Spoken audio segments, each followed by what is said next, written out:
Roh Kudus penolong yang setia,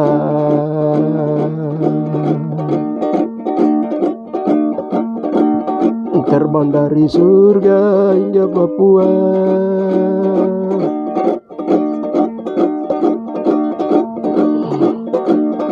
Datang memulihkan tanah Papua, tanah Papua jadi surga kedua. Tanah Papua jadi surga kedua.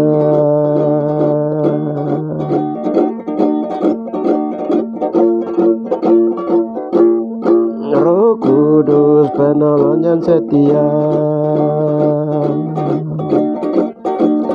terbang dari surga datang Papua.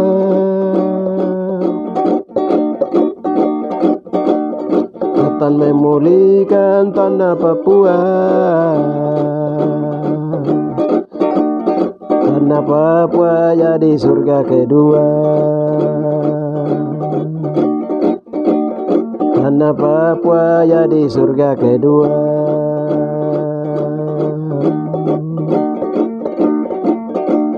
Burung merpati terbang dari surga,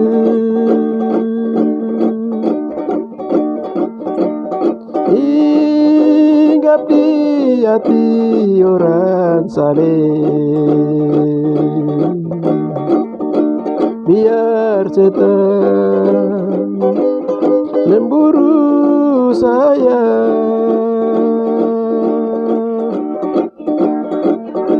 saya tahu dari Roh Kudus. Saya tahu dari Roh Kudus.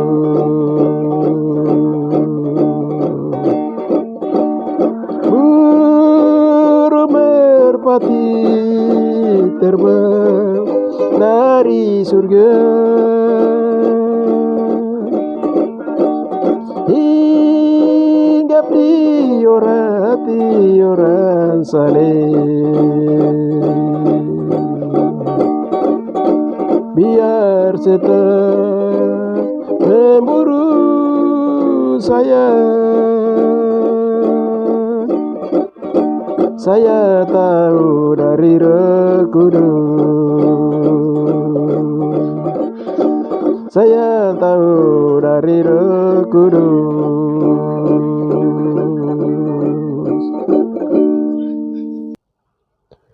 Salam, puji Tuhan, haleluya. Dahsyat.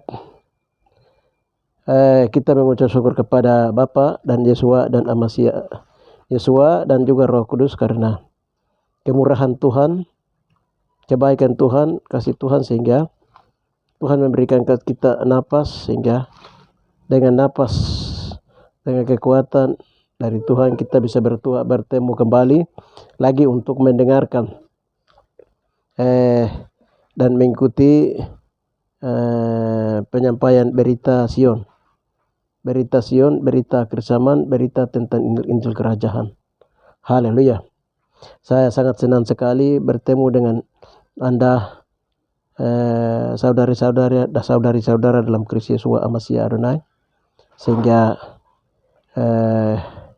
pada saat ini juga saya akan menyampaikan kabar berita tentang berita baru penemuan, yaitu dengan tema bahwa Bait Suci ketiga sudah selesai dibangun di Sion surgawi dalam dimensi roh, dan alat-alat perkakas Bait Suci sudah dimasukkan di dalam Bait Salomo dan juga di dalam tubuh orang-orang saleh.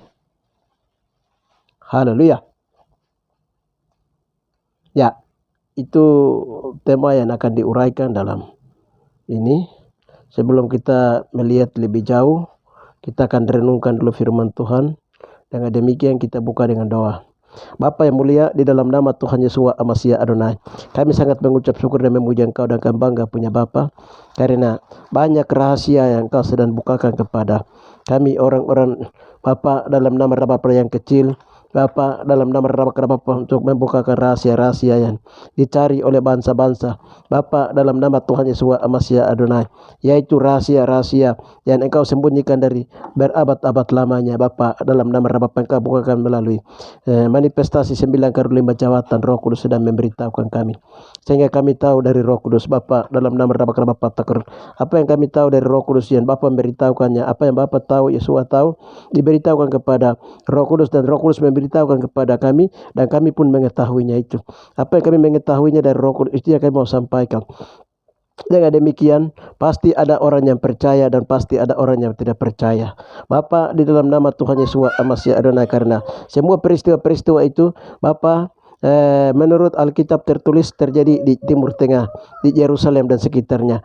Tetapi Bapa, Roh Kudus menyingkapkannya di arah-arah Papua di sini. Bapa, dalam nama Bapa, di bawah dulunya adalah, di mana Papua merupakan dulunya adalah kota Bapa Yunani kuno dan Turki kuno. Bapa, dalam nama di mana lintasan peristiwa itu telah terjadi. Bapa bekerja melampaui akal manusia, dan pada saat-saat akhir zaman Engkau telah membukakannya melalui rahasia-rahasia yang Engkau bukakannya melalui Roh Yahweh, membukakan rahasia-rahasia yang ada dalam diri Yahweh. Roh Kristus membukakan rahasia-rahasia yang ada di dalam Roh Kristus itu sendiri, dalam tubuh Yeshua itu sendiri, dan roh manusia itu menyelidiki dan membukakan rahasia-rahasia dalam tubuh manusia itu sendiri. Terima kasih, itulah satu pekerjaan yang sedang terjadi di akhir zaman. Terima kasih Bapa, di dalam nama Tuhan Yeshua Hamasiah Adonai, kami mau sampaikan karena Bapa suruh menyampaikan kabar-kabar ini. Dengan demikian Bapa, di dalam nama Tuhan Yeshua Hamasiah Adonai, haleluya, dalam nama Tuhan kami mengundang Roh Kudus bekerja beracara di tengah kami. Mari berdiri, mengambil tempat di mimbar hati kami dan beracara dalam kami. Hanya di dalam nama Tuhan Yeshua Hamasiah Adonai kami berdoa. Haleluya, amin.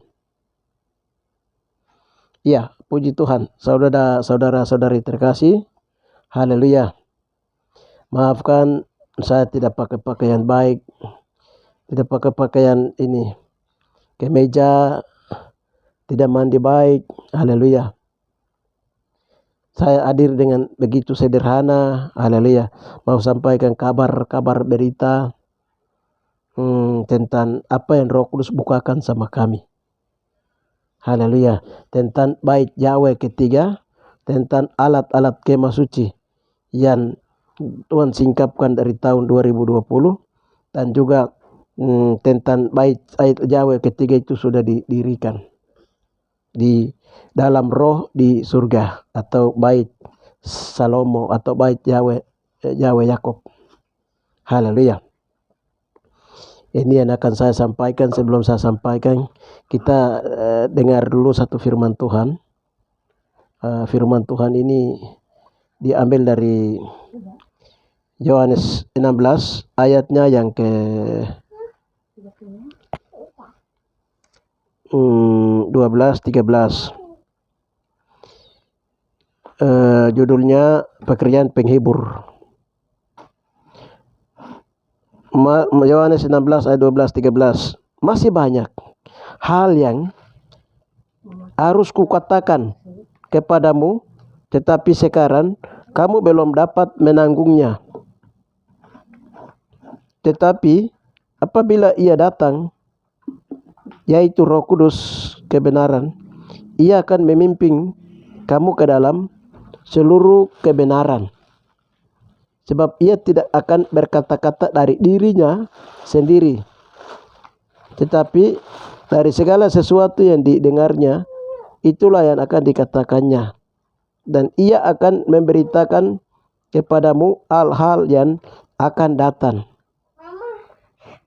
Ia akan memuliakan aku, sebab Ia memberitakan kepadamu yang diterimanya daripadaku. Segala sesuatu yang Bapa punya adalah aku punya. Sebab aku berkata, Ia akan memberitakan kepada kamu apa yang diterimanya daripadaku. Haleluya. Ini peranan Roh Kudus. Haleluya.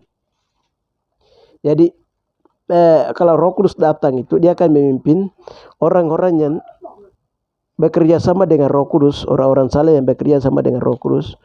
Itu Roh Kudus akan memimpin mereka ke seluruh kebenaran firman Tuhan. Hal-hal baru dibukakan. Dan pada waktu itu memang Yesus kasih tahu kepada 12 murid, dia mau kasih tahu banyak hal. Banyak hal itu tentang apa? Macam Injil yang kekal di Wahyu 16 ayat yang ke 14, 6 dan 7. Injil kekal itu dari saat Yesus lahir di surga belum turun sampai dia mati bangkit naik ke surga, tentang seluk-beluk Yesus. Itu dimuat dalam Injil yang kekal. Mau disampaikan tapi belum sempat disampaikan. Itu nanti waktu Yesus naik, Roh Kudus lewat Roh Kudus, Yesus kasih tahu lewat Roh Kudus, baru Roh Kudus kasih tahu kepada kita. Nah, itu yang nanti disebut dengan Roh Kristus, atau orang yang memiliki pikiran Kristus, atau 1 Korintus 2 ayat yang ke-16 itu. Atau juga 11. Apa gerangan yang terdalam dalam diri rahasia Kristus, itu diberitahu oleh Roh Kristus kepada, diselidiki lalu diberitahukan kepada kita oleh Roh Kristus. Tetapi apa saja yang terdapat dalam rahasia Bapa, ini diberitahu oleh Bapa kepada Roh Kudus. Lalu Roh Kudus itu dia akan beritahukan kepada kita tentang Taman Eden. Contohnya Taman Eden itu di situ ini diambil tanah liat itu tanah dari mana, kampung mana, halaman mana. Nanti Roh Kudus Bapa kasih tahu kepada Roh Kudus, baru Roh Kudus beritahu kita. Jadi Alkitab ini dari kitab Wahyu ke ini banyak yang belum dicatat. Makanya di Yohanes ayat terakhir, di pasal terakhir Yohanes Anda berkata itu bahwa masih banyak tentang kegiatan Yesus itu yang perlu kalau dimuat, berarti dunia juga tidak dapat memuatnya apa yang Tuhan lakukan.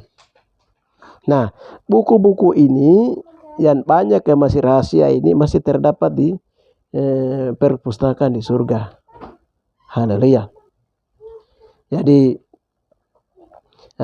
itu semua itu nanti Yesus Roh Kudus dia kasih tahu, Bapa dikasih tahu kepada Roh Kudus, kalau rahasia itu rahasia Bapa di surga itu nanti Roh Kudus kasih tahu kepada Bapa, kasih tahu kepada Roh Kudus beritahukan kepada kita. Haleluya, itu namanya pembukaan firman Tuhan, apa Roh Kudus berbicara mengenai firman Tuhan ini. Jadi ada logos, ada rema. Ada rema, ada logos. Logos itu firman Tuhan. Rema itu ada petunjuk Tuhan, atau ada berita yang baru dari Bapa beritahu pada Roh Kudus. Roh Kudus beritahukan kepada kita melalui karunia-karunia Roh Kudus, 5 jawatan 9 karunia. Terutama dia banyak berbicara lewat karunia nabi. Karunia nabi itu, atau laki-laki, kalau perempuan itu nabiah. Kalau dulu disebut Doedorpa atau Peliat. Dulu di Samuel, nabi pertama Samuel itu Peliat. Jadi nabi akan mengungkapkan rahasia-rahasia yang pernah terjadi, dosa, kesalahan Taman Eden, di mana sebenarnya Yesus itu disalibkan. Haleluya. Oleh 12 suku Israel, semua akan diberitahu oleh Roh Kristus kepada Roh Kristus, Yesus kepada Roh Kristus beritahu kita. Bapa kepada ini, kita lihat 1 Korintus 2 ayatnya. 1 Korintus 2 ayatnya yang ke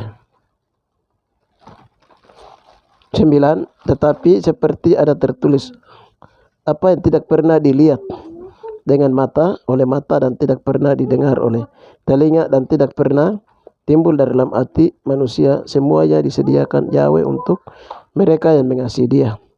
Karena kepada kita Yahweh telah menyatakan oleh Roh, dan oleh Roh menyelidiki segala sesuatu, bahkan hal-hal yang tersembunyi dalam diri Yahweh. Siapa gerangan di antara manusia yang tahu apa yang terdalam dalam diri manusia selain roh manusia sendiri, dan Jan ada di dalam dia. Demikian pula tidak ada orang yang tahu apa yang terdapat dalam diri Yahweh selain roh Yahweh. Haleluya. Ya.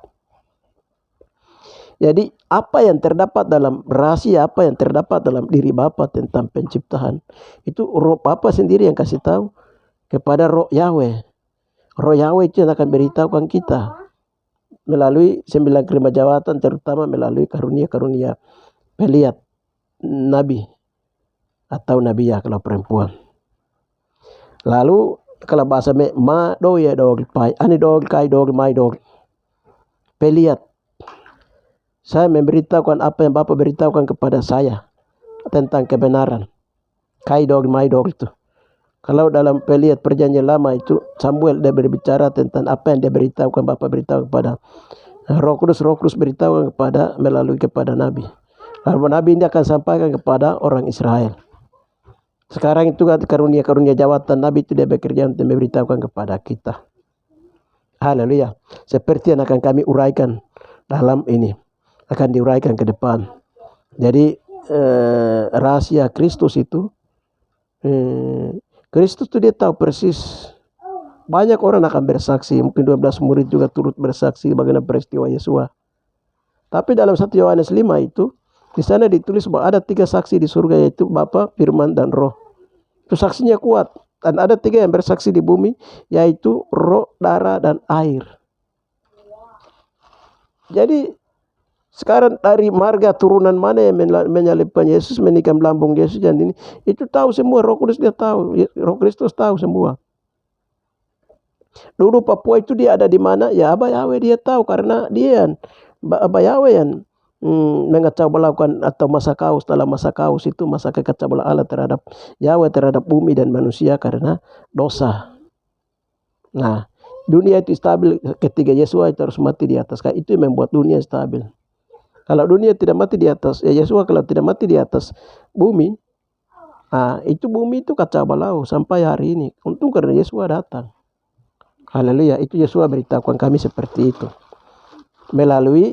Yesua beritahukan melalui Roh Kudus beritahukan kepada kita sesuai dengan tadi Yohanes itu dibilang itu. Kalau ia penolong datang, dia akan memberitahukan apa yang kami beritahukan, apa yang ku beritahukan kepada Roh Kudus, itu yang akan beritahukan kepada kamu. Jadi kamu harus percaya. Jadi dia sudah berpesan. Haleluya. Di 1 Korintus 12 ini, apa gerangan yang terdapat dalam diri manusia itu diselidiki oleh roh manusia. Roh manusia kita itu dilahir barukan di dalam Roh Kristus oleh darah, air, dan roh yang tercurah di atas kayu salib. Jadi ibu kita yang melahirkan kita itu Yesua. Sedangkan pengasuhnya yang mengasuh kita itu Roh Kudus. Ini yokage itu artinya mama dia punya adik. Jadi Yesua naik eradu, Roh Kudus itu diutus untuk mengasuh, membimbing, menghibur, menolong, memimpin. Itu Roh Kudus. Haleluya. Itu peranan Roh Kudus. Haleluya. Jadi berbahagia bagi orang yang telah dibaptis Roh Kudus, telah diurapi Roh Kudus dan sedang dipakai oleh Roh Kudus. Banyak rahasia yang akan dibukakan. Tadi kami sempat berdoa dan Bapak bilang begini.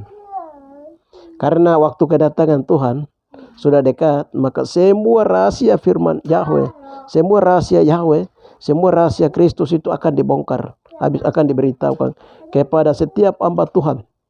Di bawah bahwa semua peristiwa Alkitab itu kebanyakan terjadi di Indonesia, terutama dia terjadi di Papua yang sebenarnya.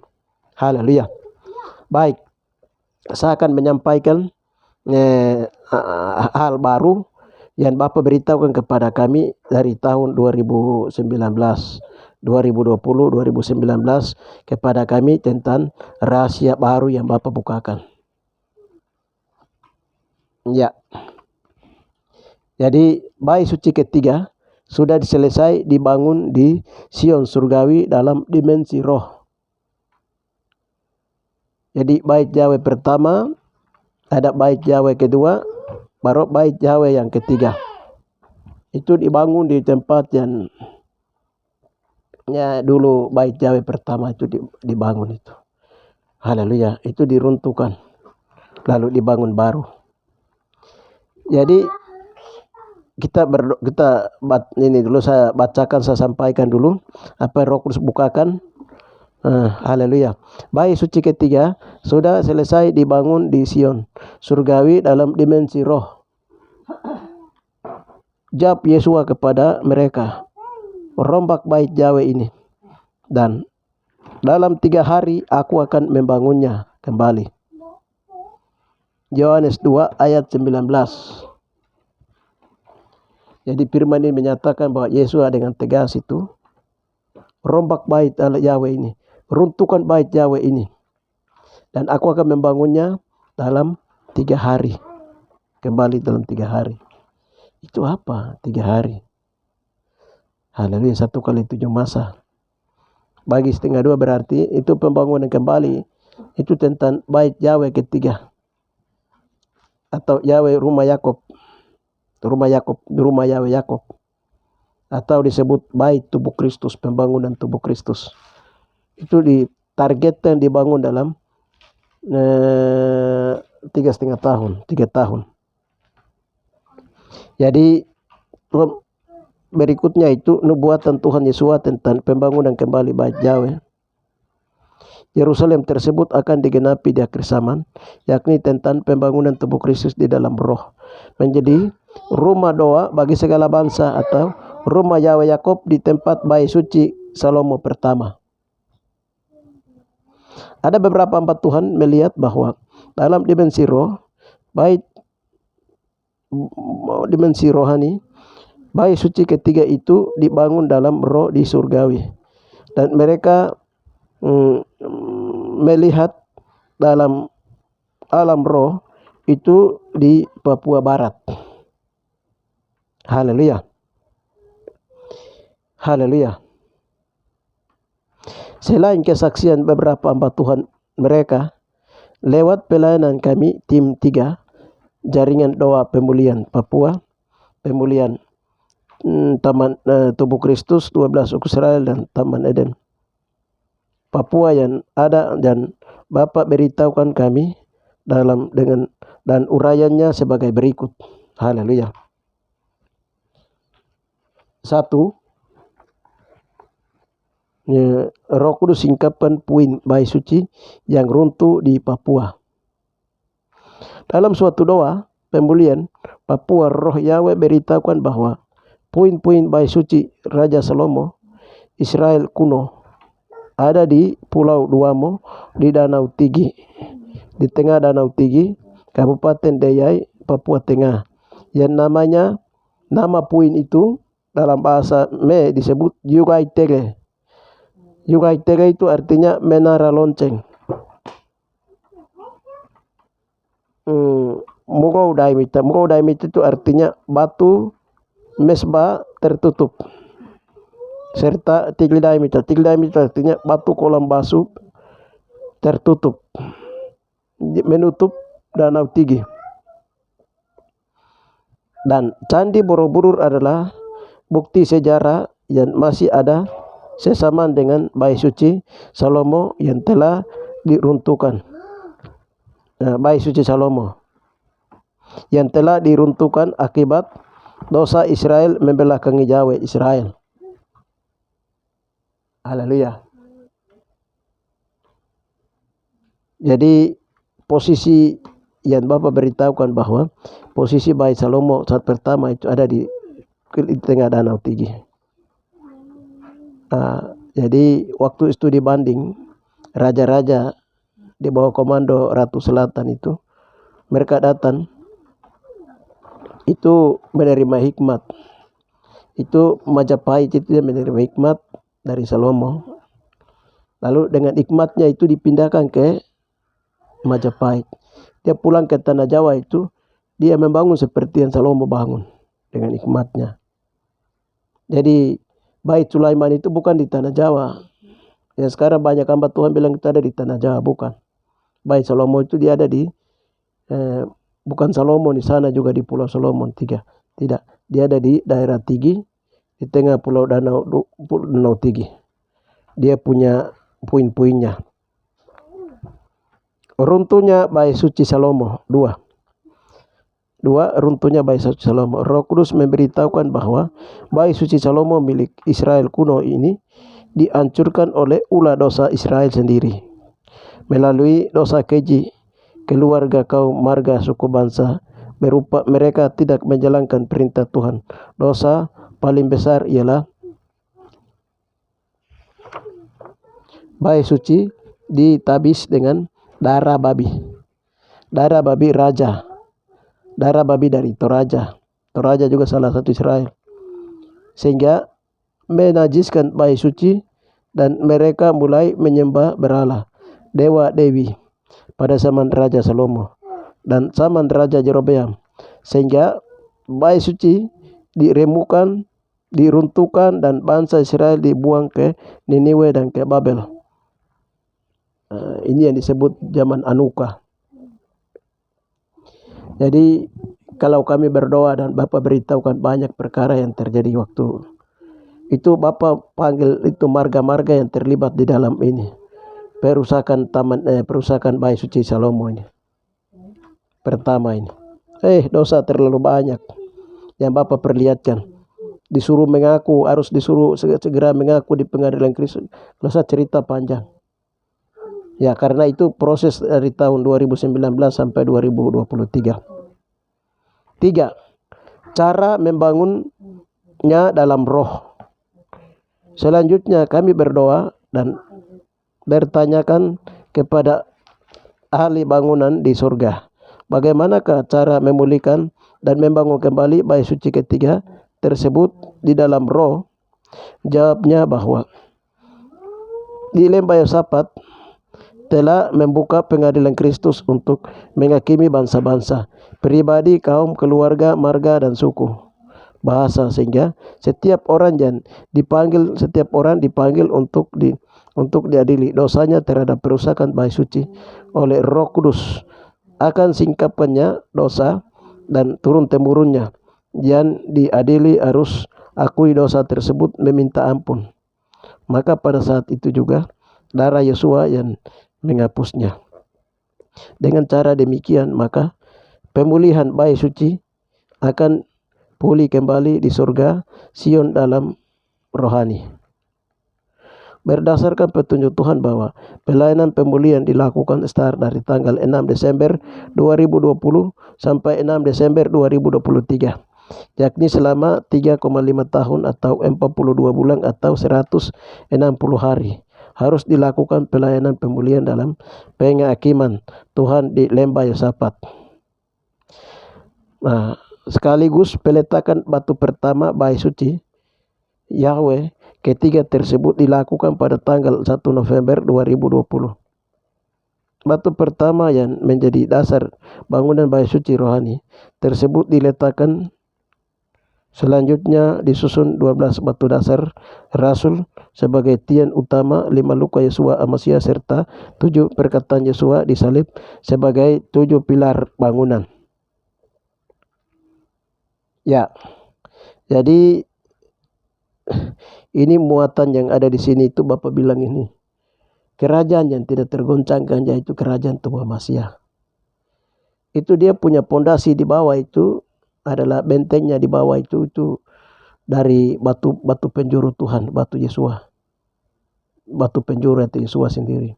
Di atas itu 12 rasul dan 12 nabi dan 12 rasul. Pondasi dasar di atasnya. 5 tiang itu dari 5 luka Yesua. 5 luka Yesua.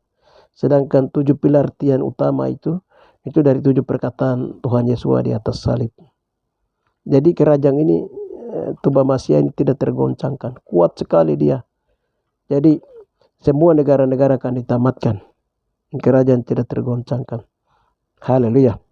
Kita masuk ke 4 lagi.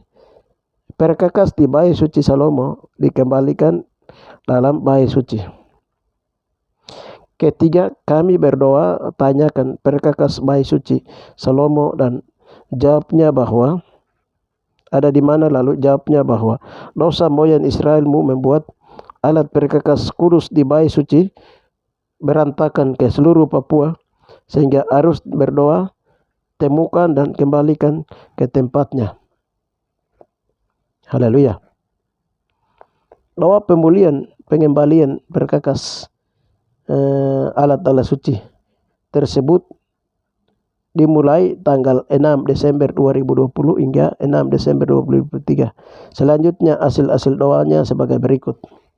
Jadi pengembalian bayi suci itu, pengembalian alat-alat perkakas itu dia terjadi terjadi tanggal 10 Desember.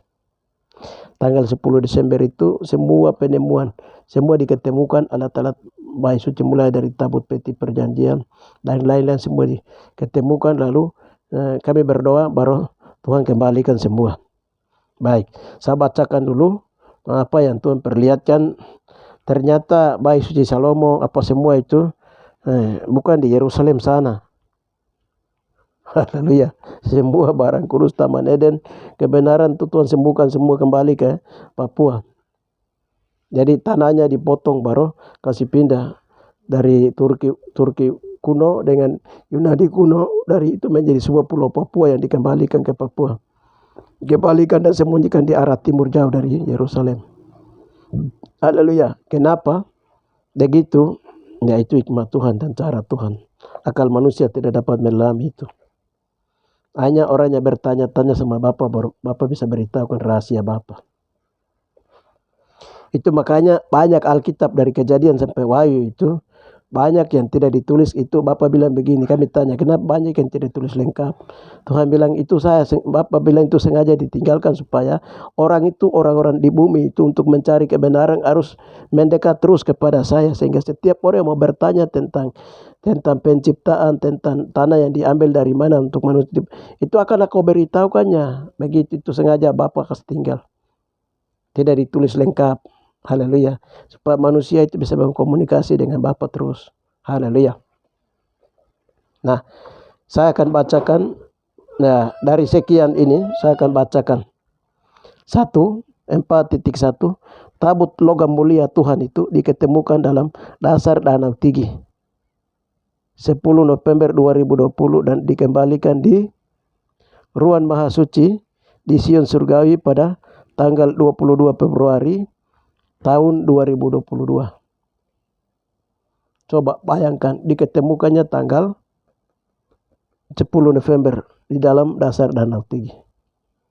Haleluya. Tuhan perlihatkan itu tabut peti perjanjian itu ada di bawah dasar Danau Tigi. Haleluya. Lalu dikembalikan. Jadi ini perkara dalam roh ya. Ini dalam roh. Yang kedua adalah pelita kaki Dian. Diketemukan di bawah bujur sangkar Katulistiwa di Oksibil, Pegunungan Bintang, dan dikembalikan ke bayi suci pada tanggal 10 November 2020. Jadi kaki Dian Tuhan itu diketemukan di perbatasan di antara Pengge dengan ini, itu kampung Oksibil di sana, baru dikembalikan. Itu dia ada di bawah ekor ular naga, itu sudah dikembalikan. 3. Meja roti pertunjukan emas mulia dikembalikan ditemukan di Timika dan telah dikembalikan ke bayi suci. 4. Mesbah dupa diketemukan di Lembah Grime, Genyem, Jayapura dan dikembalikan ke bayi suci di Sion Surgawi. 5. Mesbah bakaran diketemukan di pantai Nabire dan telah dikembalikan ke tempatnya. 6. Bejana kolam pembasuhan diketemukan di Gunung Gamei, Kabupaten Nabire dan telah dikembalikan ke tempatnya. 7. Alat kecapi Daud dan trompet Daud, tongkat Harun diketemukan di Erega, Kaimana dan telah dikembalikan ke bayi suci. 8. 10 perintah Yahweh ditulis dalam 2 lok batu emas diketemukan di Gunung Bobai Bosina di Tagai Paniai dan telah dikembalikan ke tempatnya pada bulan November 2022. Serambi bayi suci Salomo diketemukan di Manokwari dalam keadaan tumbuh pohon zaitun, lalu dipulihkan, lalu dicangkokkan kembali ke pohon zaitun asli dan dikembalikan pada tempatnya.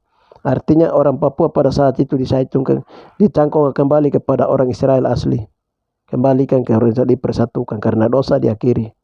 Itu dia serambi luar dari bait Salomo. Itu dia ada di Manokwari. Ya, dan lain-lainnya sedang dalam proses mencarinya. Ya, dan lain-lain sudah banyak, sudah dikembalikan semua ke bait suci. Kita lihat berikutnya dalam permulaan pelayanan pemulihan bait suci Salomo dan penyucian roh Yahweh, penyucian oleh roh Yahweh Israel, diberitahukan kami bahwa di seluruh dunia hari ini, Selasa 10 November 2020, sedang terjadi ledakan kebangunan rohani besar-besaran karena semua bait suci, semua alat bait suci dan perbendaharaan bait suci Salomo sudah dan akan dikembalikan, sudah diketemukan dan akan dikembalikan ke dalam bait suci di Sion surgawi, di rumah Tuhan, dan diisi kembali ke dalam bait suci tubuh Kristus, yakni dalam tubuh orang-orang saleh, menjadi rumah doa bagi segala bangsa. Jadi apa yang diketemukan itu, alat-alat itu langsung Tuhan masukkan setelah dipulihkan, dimasukkan ke dalam tubuh manusia. Jadi dia punya letaknya itu ini, tabutnya di atas sini, teran awe kuku teran, lalu nota kuku ini makanan, ruang makanan, ada pelitanya, ada mesbahnya di sini, mesbahnya di sini, mesbah dupa di sini, ruang makanan, kemah suci dan kakidian, meja roti dan kakidian.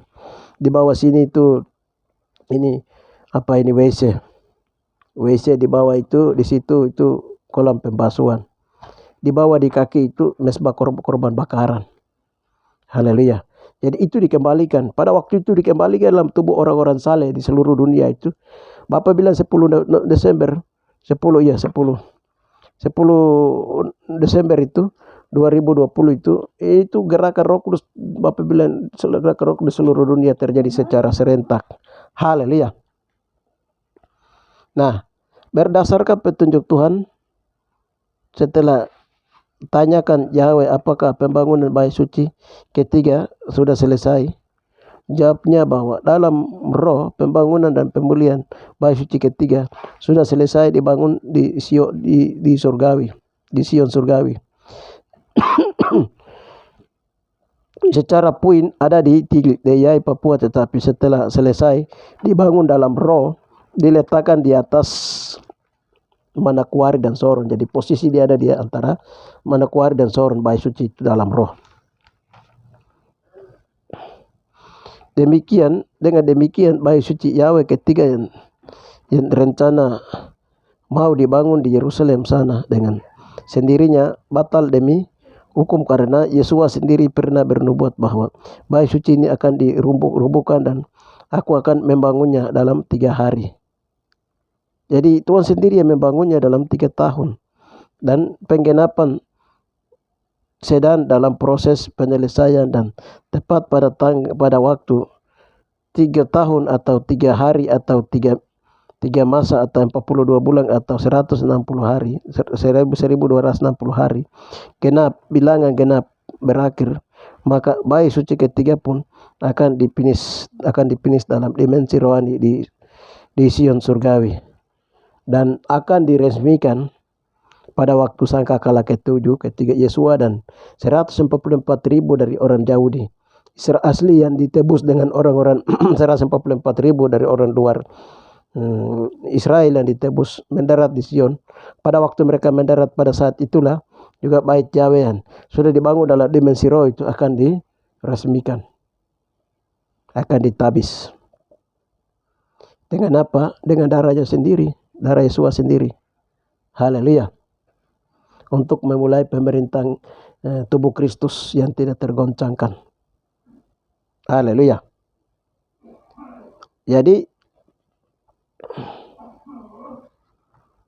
Jadi apa? Kenapa Borobudur itu dia punya stupanya berbentuk, Borobudur itu dia punya stupa itu berbentuk sarang burung cendrawasih, karena lambang pemerintahan kerajaan Salomo itu di bait suci Salomo itu tuh cendrawasih. Haleluya. Jadi kalau itu ceritanya panjang, saya tidak cerita ke sana. Haleluya. Apa Roh Kudus beritahukan tentang bait suci ketiga ini? Ini seperti itu yang Roh Kudus beritahukan sama kami. Sekarang banyak hamba Tuhan bilang itu bait Candi Borobudur itulah bait Salomo, bait Sulaiman atau Salomo. Sekarang banyak hamba Tuhan bilang begitu. Haleluya. Tapi sebenarnya itu ada di sana. Di tempat yang tadi saya sudah bacakan, saya sudah uraikan. Itu yang, dan itu pembangunannya sudah terjadi di dalam roh. Sudah selesai di dalam roh, jadi di Sion surgawi. Itu sudah jadi. Pekerjaan itu berat. Kalau saya mau uraikan di sini itu terlalu banyak karena terlalu berat. Yang kami kerja itu terlalu berat. Yang kami doa, kami hanya doa satu, yang kerja 9 tuh Bapa di surga, Yesus. Jadi Roh Kudus itu dia membongkar rahasia-rahasia seperti itu. Jadi dalam pekerjaan rohani itu, pekerjaan ini harus dikerjakan dalam keadaan kudus. Orang yang kudus itu tidak bisa. Mungkin manusia itu lihat pangkat, lihat pakaian, lihat jas, lihat kemeja, orangnya bagaimana, orang bagus, cantik, molek, atau dia ini. Itu penilaian-penilaian manusia. Bapa di surga itu lihat, dan Roh Kudus itu lihat hati. Hatinya suci atau tidak, sungguh-sungguh atau tidak. Haleluya. Jadi dalam kesederhanaan, haleluya, Tuhan itu bekerja dengan cara Tuhan. Haleluya. Yesus itu bekerja dengan cara Tuhan. Dengan demikian, sekarang kan lagi perebutkan. Banyak orang mungkin apa yang saya sampaikan, apa yang Roh Kudus sampaikan, apa yang Bapa dan Yesus berita kepada Roh Kudus sampaikan sama kami. Lalu saya ekspos berita ini, saya sudah sampaikan ini ke seluruh dunia dan sudah tahu bahwa nanti banyak orang akan heboh. Wah, kenapa ada bait Salomo itu kan ada di Yerusalem sana. Dia punya tabut peti perjanjian kan yang aslinya dia ada di Afrika, baru sudah dibawa pulang toh. Dari Afrika sudah dibawa pulang. Ada yang bilang ada ketemukan di bawah ini. Ya, itu banyak orang karena Alkitab memang sudah catat seperti itu. Haleluya. Haleluya. Dan banyak orang akan protes seperti itu. Dengan demikian, jangan cepat-cepat ambil keputusan. Tetap apa yang kami sampaikan ini mungkin diantara banyak ahli-ahli Alkitab, ahli-ahli Taurat, ahli-ahli Alkitab dari sekolah-sekolah teologi atau yang mungkin orang-orang nanti banyak mereka apa ini benar, apa dia sampaikan itu benar dalam keadaan sadar atau tidak, pasti akan terjadi seperti itu. Nah dari disinilah saya memberitahukan kamu harus berdoa dan tanya Tuhan. Karena kalau kamu cepat ambil vonis dan berkata yang tidak kepada kami yang sampaikan atau oleh dorongan Roh Kudus kami sampaikan, nanti dia bisa masuk kena dosa yang tidak bisa diampuni, hujat roh atau mendukakan roh atau melukai roh, dan akibatnya bahaya. Kita yang tahu firman Tuhan, kita tahu semua toh. Kita tahu firman Tuhan bahwa ayat itu ada tulis siapa yang menghujat roh itu di dosa di dunia ini maupun di dunia yang akan datang itu tidak akan diampuni. Yesus bilang begitu di firman Tuhan. Jadi saudara, ini pekerjaan Roh Kudus, dan Roh Kudus tak kersaman, dan Bapak bilang beritahukan bahwa bukan saja kepada kami, Bapak beritahukan apa yang sedang kerja itu. Kami juga sempat berdoa tanya Bapak, lalu Bapak bilang ada 12 negara yang dari dalam tim-tim, dari 12 negara dalam tim-tim mereka itu, mereka sedang menyaksikan peristiwa ini. Mereka juga sedang ikuti peristiwa ini. Yaitu yang Bapak bilang satu itu tim dari Papua, yang kedua adalah dari Jepang, yang ketiga itu tim Noah dari ini Afrika, yang ketiga empat dari Cina, yang kelima dari India, yang keenam dari Australia, yang ketujuh dari Kanada, yang kedelapan dari Spanyol, yang kesembilan dari Korea Selatan, Korea Selatan, dari Amerika Latin, yang ke-11 itu dari Israel, yang ke-12 itu dari ini Cina. Cina tadi sudah. Ada 12 negara yang sedang ikuti. Mereka terdiri tim-tim yang memang Bapak sengaja pasang. Mereka ini tim-tim mereka juga sedang ikuti apa yang sedang kami kerja, apa yang sedang kami berdoa. Itu tim sedang ikuti, dan nanti penyatuan visi itu akan terjadi. Semua akan terjadi. 144.000 orang kudus dari Israel yang asli itu dikumpulkan itu. Nanti mereka yang jadi saksi. Bapak bilang begitu. Nanti mereka itu yang akan menyaksikan. Haleluya. Dan mereka, sebelum Yesua datang itu, nanti mereka itu akan menyaksikan ke seluruh dunia. Jadi dari Papua itu pencur Roh Kudus terjadi, baru Injil akan diberitakan ke Yerusalem. Dari Yerusalem itu oleh orang-orang Yahudi asli itu akan kegerakan besar terjadi. Mereka akan beritakan itu ke seluruh lembah benua.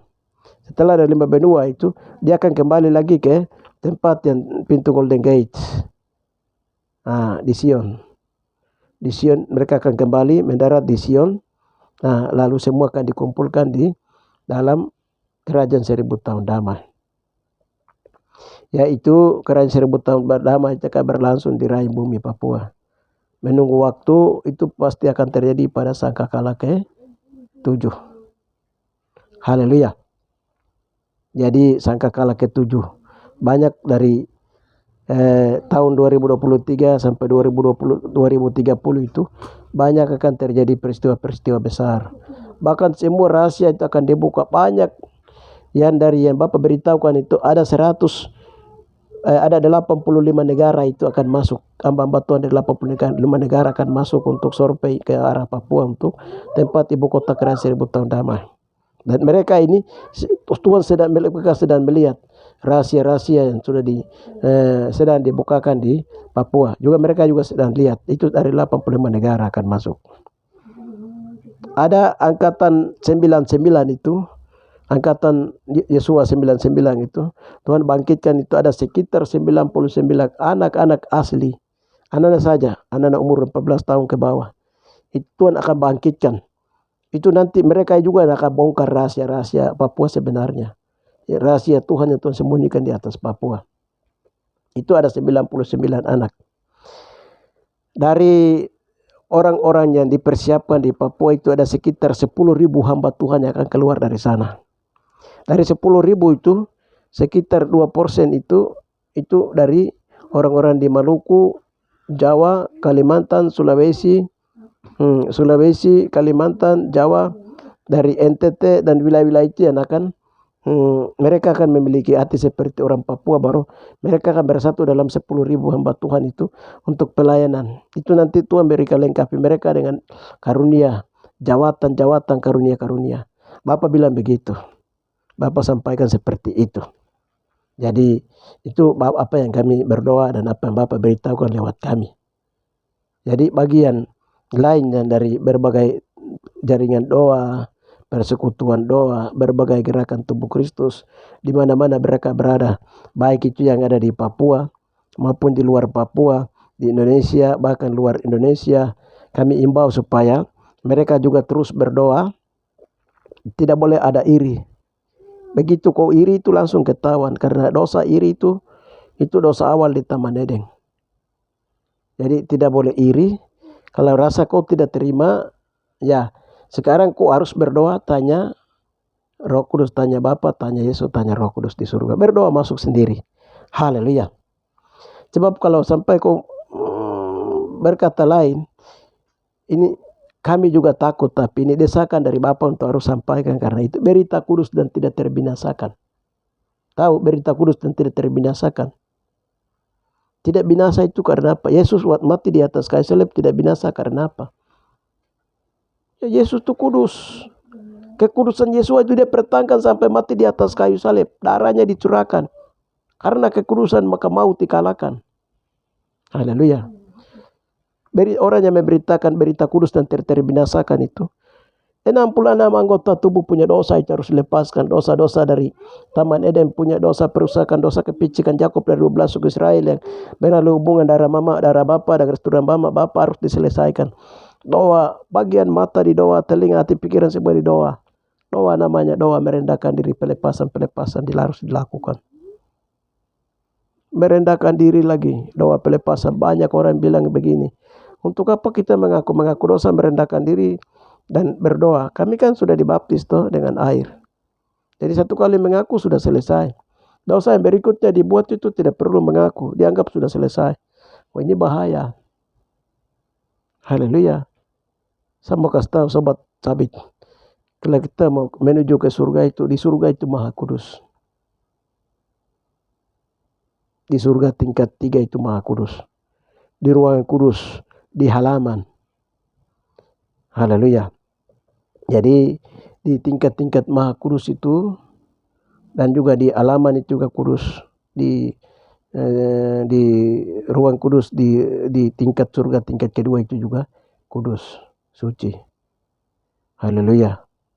Jadi bila berkata berhubungan dengan tubuh kita harus disucikan, itu adalah ya Roma 7 ayat yang ke-13. 66 anggota yang diserahkan kepada Tuhan untuk dipakai sebagai disucikan, dibersihkan, didoakan.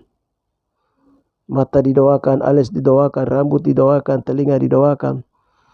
Tuhan bawa kami untuk pelayanan-pelayanan itu berat. Itu berat, saya tidak bisa cerita, terlalu banyak. Haleluya. Jadi dalam pelayanan untuk menjadi orang kudus. Makanya waktu Yesus bilang begini, ada 2 orang Farisi dengan orang pemungut cukai, mereka datang berdoa. Lalu yang bilang itu, yang satu itu, saya orang benar, biasa berpuasa sekian, saya biasa begini, begitu. Nah, lalu yang satu yang pemungut cukai itu, dia datang baru dia merendahkan, dia pukul-pukul diri, dia pukul dia tangannya, biasa berdosa, kaki, dia pukul dia badan, dia mengaku saya orang tidak layak, dia berdiri jauh-jauh, dia merendahkan diri, dia rasa tidak layak. Nah, baru Yesus bilang begini, menurut kamu di antara mereka 2 siapa yang didengar Bapa di surga? Yesus bilang itu yang orang yang pemungut cukai itu yang didengar oleh Bapa di surga. Siapa yang merendahkan diri akan ditinggikan, siapa yang meninggikan dia akan direndahkan. Merendahkan diri itu artinya mengaku dosa. Dosa yang kita sudah mengaku sudah selesai, itu tidak usah mengaku, masalah sudah selesai. Tapi yang belum sempat, tapi nanti itu akan dibuka oleh Roh Kudus, karena itu peranan Roh Kudus. Makanya tadi 1 Korintus 2 itu ayat yang ke-11 itu, apa gerangan yang terdalam dalam diri manusia itu diselidiki oleh roh manusia. Roh manusia yang sudah disucikan itu, dia akan melihat ke dalam itu telanjang terbuka. Ibrani 4:12-13 itu telanjang terbuka. Bagaikan pedang bermata 2, dia belabar, dia pisah-pisahkan mata, telinga, 60 bagian-bagian. Dia periksa di dalam. Orang bilang kegai-kegai. Artinya dia bela. Dia operasi sumsum, dosa tulang, luar dalam semua diperiksa, operasi. Itu namanya mikroskop pembangunan tubuh manusia. Mikroskop pembangunan tubuh, pembersih baik Yahweh dalam tubuh manusia. Jadi doanya itu bukan keluar, doanya itu pelayanan pribadi ke dalam. Pelayanan pribadi, baru kita berdoa, kita marga punya dosa, kita punya kaum punya dosa, kita punya keluarga dari turunan mama, bapa, itu harus berdoa sampai. Tapi itu kalau mau berdoa itu nanti Roh Kudus yang singkapkan. Dosa yang kita tahu tidak apa-apa kita mengaku. Tapi dosa yang kita tidak tahu itu nanti Roh Kudus yang singkapkan. Makanya di ayat di 1 Korintus 15 Yohanes 15 itu 16 itu ayat yang 5-6 itu, di situ Roh Kudus datang menginsafkan dunia akan dosa. Roh Kudus itu pengacara yang akan menguraikan dosa-dosa melalui seorang nabi. Kalau nabi dia muncul, itu dia uraikan kamu punya dosa itu. Oh, masalah ini begini, orang dia lakukan tadi, dia di sini, baru dia ketemu dengan ini, dia ambil ini, dia lakukan dosa ini, sekarang dia sudah dikutuk, ini dia, sekarang dia muncul, haleluya, setan dia kasih tahu, ini setan yang bikin. Jadi haleluya, karunia nabi itu bahaya. Kau mau sembunyi di mana? Jadi setan yang buat juga setan ini dia kasih tahu langsung. Karunia Nabi yang dapat marifat itu. Setan ini yang bikin. Dia datang dari sini. Dia punya pusat-pusat penelitiannya ada di sana. Haleluya. Orang yang terlibat itu orang-orang ini. Haleluya. Dari keturunan ini, dari marga ini. Haleluya. Dia pegang tombak baru tikam lambung Yesua itu. Ini sudah orangnya turunannya ini. Dia tersembunyi lubang batu di kampung ini halamannya. Panggil dia. Haleluya. Tanggung jawab. Segala selesai mengaku dosa. Karena moyangnya telah ini. Makanya 1 Yohanes Wahyu 1 ayat 7 itu. Mereka yang menikam dia, mereka akan menangisi dia, meratapi dia. Haleluya. Jadi haleluya itu pemulihan-pemulihan. Dan saya cerita kalau cerita panjang. Haleluya, ceritanya panjang karena itu dengan demikian saya hanya sampaikan bahwa setelah tubuh itu kudus, barang-barang kudus dari dalam bayi Salomo itu, yaitu tabut peti perjanjian, kaki diam, mesbah dupa, meja roti, itu dia masuk dalam tubuh manusia atau tubuh Kristus yang suci kudus dari orang-orang saleh. Tanggal 10 Desember tahun 2020 gerakan Roh Kudus mulai pecah di seluruh dunia. Haleluya. Orang mulai bergerak maju untuk masuk dalam gerakan rohani di mana-mana. Kebangkitan terjadi.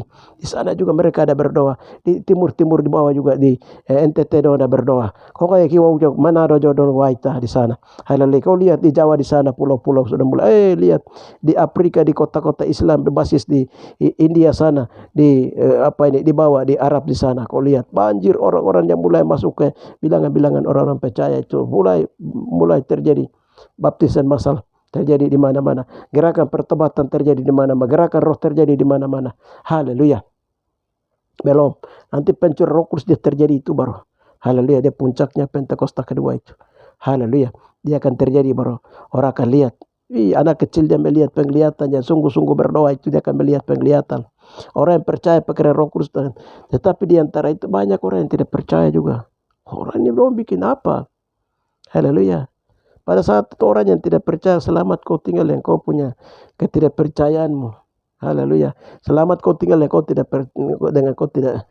Mungkin dia hanya tahu bahwa Bapak itu tidak bisa bicara, kita tidak bisa dengar.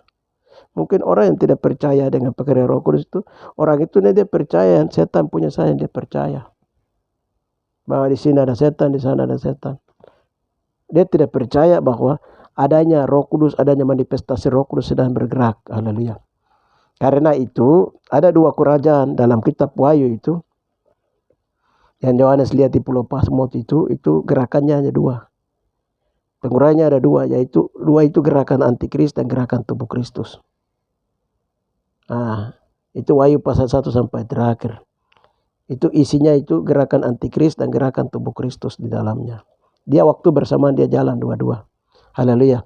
Bilangan orang-orang yang masuk dalam tubuh Kristus dengan gerakan mereka, pekerjaan mereka menggenapinya, semua ditulis di dalam. Baik yang menggenapi dalam kebenaran gerakan tubuh manusia maupun yang menggenapi dalam gerakan antikris dunia. Hanya 2 itu saja. Jadi itu akan ditamatkan dalam 21 seri hukuman Bapa dan Yesus Roh Kudus itu. Di situ. Jadi sekarang pada zaman kegerakan kitab Wahyu, masuk dalam bilangan tubuh manusia oleh gerakan Roh Kudus dan juga masuk ke bilangan antikris, itu tinggal manusia memilih sendiri. Yang penting apa yang kami sampaikan, apa yang hamba Tuhan sedang sampaikan tentang berita-berita bahwa ini semua, haleluya, haleluya, kita sampaikan, expose berita yang disampaikan. Ketika mendengar itu tergerak hatinya untuk berdoa, bertanya-tanya, berdoa mulai bertobat. Kerinduan untuk bagaimana kalau orang lain memiliki, saya juga harus memiliki karunia atau jabatan. Bagaimana cara untuk mencari Tuhan dengan cara baptisan air, baptisan roh. Haleluya. Itu tetap akan diberkati, akan diurapi, akan ini karena ada kerinduan. Ada kerinduan. Ya. Jadi hanya itu yang bisa kami sampaikan. Kami beritahukan karena ini Bapak suruh beritahukan sehingga kami beritahukan. Jadi halal rohani ini ya. Ini hal rohani dan ini sedang terjadi halal rohani yang sedang terjadi yang Bapak perlihatkan dan sedang kami kerjakan. Apa yang Bapak beritahukan itu yang kami sampaikan. Sehingga bagi yang lain yang mungkin yang percaya diberkati, yang tidak percaya mari silakan berdoa dan menguji. dengan cara mereka masing-masing. Itu saja bisa kami sampaikan. Terima kasih Bapak, di dalam nama Tuhan Yesus Amasia Adonai kami sudah sampaikan. Kami sudah sampaikan berita ekspos tentang penemuan bayi suci Yahweh ketiga, tabut peti perjanjian, dan juga bayi suci lain-lainnya, dan juga tempat-tempat bayi suci pertama. Kami sudah sampaikan bahwa bayi suci yang ketiga sudah dibangun, sudah selesai dibangun. Bapak, dalam nama Bapa dan Allah Ta'ala suci, sudah dimasukkan dalam bayi suci ketiga, bahkan juga di dalam Bapak tubuh orang-orang saleh, sehingga dengan dikembalikannya ini semua, maka gerakan tubuh manusia itu mulai terjadi di mana-mana, ledakan di mana-mana terjadi. Terima kasih Bapa, terima kasih Roh Kudus Raja semesta alam. Di antara sekian orang yang tidak percaya atau yang ragu atau yang protes, pasti mereka akan berdoa dan bertanya kepada Engkau Bapa. Bagi mereka bertanya kepada Engkau, Engkau memberikan jawabannya, buka mata dan pikiran mereka. Bapa, dalam nama Bapa, bagi yang tidak percaya, haleluya, Engkau juga yang beracara dengan mereka. Bagian Bapa, dalam nama mata kerabas kopra lelebekai kepada Bapa kerabas kopra ragu Engkau memberikan mereka kepastian. Terima kasih Bapa, terima kasih Roh Kudus Raja semesta alam. Kami terlalu yakin dan percaya. Kami minta doa percaya, katakan dalam doa, itu semua sudah terjadi. Hanya di dalam nama Tuhan Yesus Amasia Adonai kami berdoa. Haleluya. Amin. Demikian saudara-saudari terkasih dalam Kristus Yesus Amasia Adonai. Nantikan saya dalam seri berikutnya. Ini seri yang ke-19 berhubungan dengan berita kerajaan, Injil kerajaan. Ini seri yang ke-19 saya sampaikan, dan akan kita sambung lagi pada seri berikutnya. Demikian, Tuhan memberkati. Salam.